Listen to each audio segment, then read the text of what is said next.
গ্রাম গায়ে যারা মাছের পোনা বিক্রি করতে আসে বেশিরভাগই তারা যশোর সাতক্ষীরা থেকে আসে, অধিকাংশ নেই।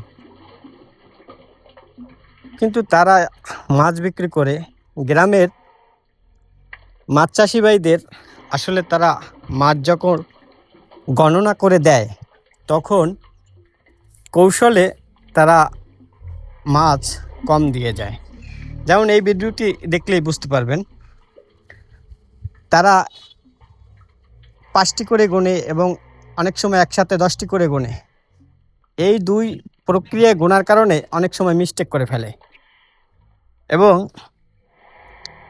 মাছ অনেক পোনা বিক্রেতা অনেক সময় মাছ অনেকে বেশিও দিয়ে যায়।